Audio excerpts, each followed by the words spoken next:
За манай Монголын буудлын спортын холбооны буудлын төв маань ашиглалтанд орохоор бэлэн болж байна. Манай буудлын төв маань нийтдээ 3000 орчим квадрат метр талбайтай. Нийт объект маань болохоор тусдаа 25-15 арвчтай тир, 50 метрийн 10 арвчтай тир, хийм бууны 25 арвчтай тир орчин үеийн буудлын спортыг хөгжүүлэхэд олон улсын ISF-ийн дөрөмд нийцсэн ийм тир ашиглалтанд орохоор одоо бэлэн болоод байна.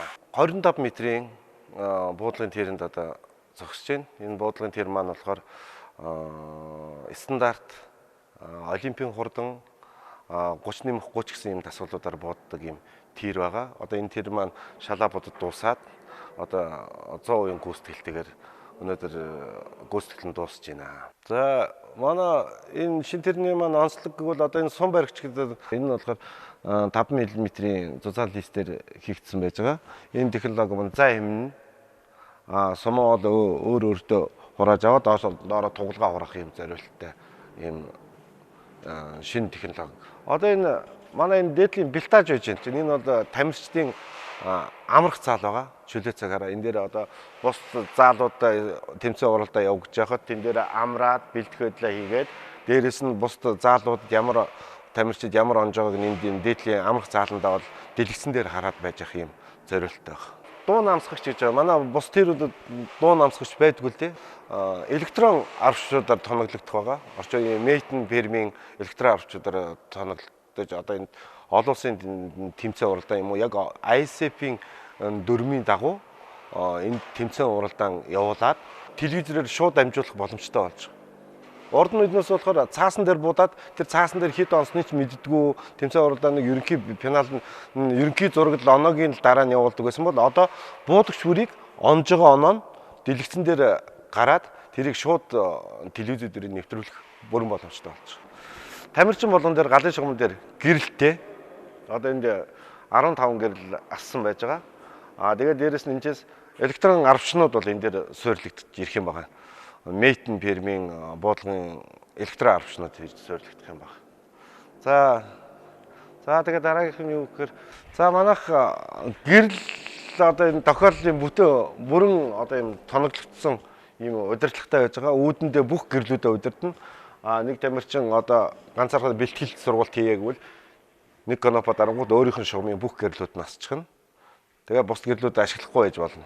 За тэгээд дулаахан, догтой орчин үеийн барилгын стандартыг хангасан ийм л тир болж байна да. Өнөөдөр будгаа хийгээд дуусна. Шалны будгаа хийгээд дуусна. Бус сахилгаан монтажнууд нь бол бэлэн болсон байж байгаа. За манайх урд нь бол 25-ын тир, 50-ын тир бол цугтай байдаг байсан.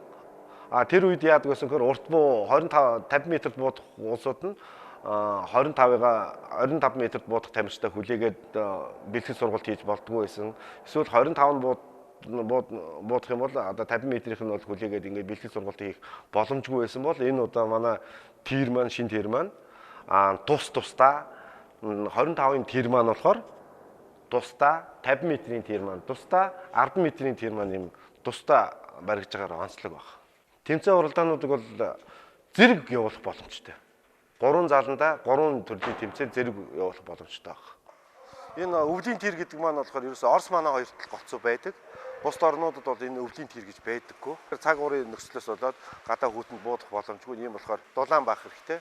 Энэ нөхцөлийг хангаад бол энэ тирнүүд маань Турк улсын ийм панелуудаар бол бүгдийг тоноглогдсон байж байгаа. Энэ дулааны явд бол бус тирнүүдийн нөхцлөөс илүү дулаан ийм тухтай юм орчин үүсгэхээр байгаа. За бидний зогсож байгаа энэ хэсэг маань бол 50 метрийн буудлагын тир байгаа.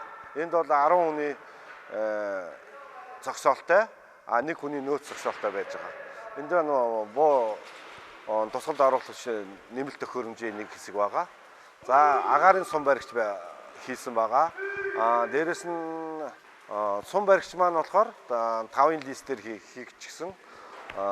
Шинэ бас төрөний маркер жижиг ханандаа сорилуулдаг юм сум баригч хийсэн байгаа.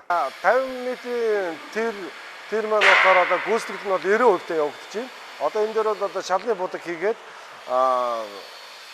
гүйцэтгэл нь дуусгаар байгаа. Тоноглолуудаа дараа нөхсөрнө. Бус тирнүүдтэйгээ ижилхэн цахилгаан тоноглол дотоод сүлжээг нь бүрэн ухсарсан байгаа. Удирлаг бол 50 м-ж аслагдсан байдаг. Энэ аслагдсан удирдлага заавал тэр 50 м-ийн байрны шугамд очихгүйгээр өөрсдөө энэчнээс тусдаа өөрийнхөө гэрэл шугам дээр удирдлага тохируулахтай байж байгаа. За манай 10 м-ийн тир байгаа. Тэр 10 м-ийн тир маань бол 25 зогсоолтойгоор одоо Монгол анхудаа 25 зэрэг буудах тийм боломжтой байгаа. Монголын буудлага спортын холбоо нь олон улсын стандарт нийцсэн тиртэй болсноороо буудлага спортын хөгжил бол нэг том алхам болж байна гэж үзэж байна.